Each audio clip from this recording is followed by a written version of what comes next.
নমস্কাৰ গাইজ আপোনালোকে যদি চৰকাৰী লেট্ৰিনৰ কাৰণে অনলাইন আবেদন কৰিছে তা আপোনালোকৰ কাৰণে আছে ভাল খবৰ। 2025 চনৰ নতুন চৰকাৰী লেট্ৰিনৰ লিষ্ট বাহিৰ হৈছে। মই আজি এইটো ভিডিঅ'ত আপোনালোকক দেখাম আপোনালোকে কেনেকৈ চৰকাৰী লেট্ৰিনৰ লিষ্টটো বাহিৰ কৰিব পাৰিব। বলক ভিডিঅ'টো আৰম্ভ কৰোঁ। ভিডিঅ'টো আৰম্ভ কৰিবলৈ হ'লে আপোনালোকৰ মোবাইল নাইবা লেপটপ ক্ৰোম ব্ৰাউজাৰটো অ'পেন কৰি ল'ব। তাৰপিছত ইয়াত টাইপ কৰিব sbm.gov.in। তাৰপিছত ইয়াত ক্লিক কৰি দিব। ক্লিক কৰি দিয়াৰ পিছত অলপ সময় আপোনালোকে ৱেইট কৰিব। তাৰপিছত আপোনালোকে স্ক্ৰল ডাউন কৰি তলফালে আহিব। তলফালে অহাৰ পিছত ইয়াত চাব, ইয়াত ন' ইউৰ স্বচ্ছ ভাৰত ডাটা মিছন ইয়াত দিয়া আছে। ইয়াত আপোনালোকে ক্লিক কৰি দিব। তাৰপিছত অলপ সময় ৱেইট কৰাৰ পিছত চাব এনেকুৱা পেজ এটা খোল খাইছে। ইয়াত আপোনালোকে লেফ্ট চাইডত দেখিবলৈ পাব যিটো তিনিটা দাগ আছে, এই তিনিটা দাগত আপোনালোকে ক্লিক কৰি দিব। তাৰপিছত ইয়াত আপোনালোকে চাব, ইয়াত যিটো ডাছবোৰ্ড আছে 3 নম্বৰ অপশ্যন, এই ডাছবোৰ্ড ইয়াত দিয়া আছে, ইয়াত আপোনালোকে ক্লিক কৰি দিব। তাৰপিছত আপোনালোকে অলপ সময় ৱেইট কৰিব। অলপ সময় ৱেইট কৰাৰ পিছত চাব এনেকুৱা পেজ এটা খোল খাইছে। আপোনালোকে লেফ্ট চাইডৰ যিটো অপশ্যন আছে এইবিলাক আপোনালোকে স্ক্ৰল ডাউন কৰি তলফালে আহিব। তলফালে অহাৰ পিছত ইয়াত চাব, ইয়াত এটা অপশ্যন দিয়া আছে ভিলেজ প্ৰগ্ৰেছ ৰিপৰ্ট। ইয়াত আপোনালোকে ক্লিক কৰি দিব। ইয়াত ক্লিক কৰি দিয়াৰ পিছত চাব এনেকুৱা পেজ এটা খোল খাইছে। ইয়াত চাব, ইয়াত আপোনালোকৰ যিটো ষ্টেট নেম ইয়াত দিব দিছে, তো আপোনালোকে ইয়াত ক্লিক কৰি আপোনালোকৰ ষ্টেট নেমটো দি দিব।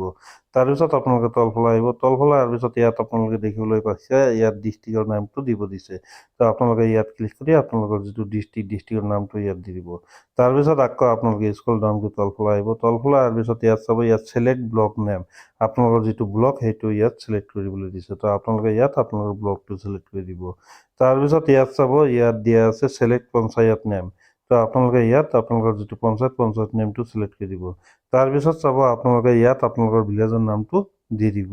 তো ভিলেজৰ নাম দিয়াৰ পিছত আপোনালোকে তলফালে আহিব। তলফালে অহাৰ পিছত ইয়াত চাব, ইয়াত ছাবমিট অপশ্যন দিয়া আছে, তো আপোনালোকে ইয়াত ছাবমিট অপশ্যনত ক্লিক কৰি দিব।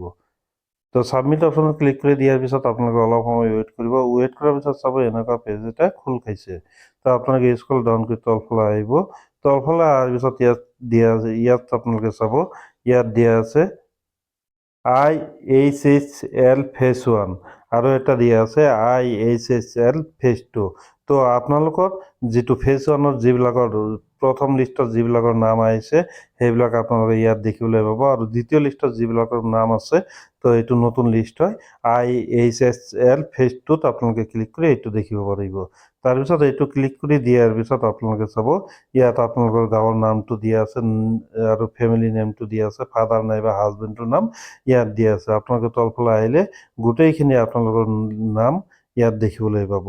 তো বন্ধু বান্ধৱীসকল, আজিৰ ভিডিঅ'টো এইখিনিয়ে আছিল। আপোনালোকে মোৰ ভিডিঅ'টো ভাল লাগিলে মোৰ চেনেলটো ছাবস্ক্ৰাইব কৰিবলৈ নাপাহৰিব।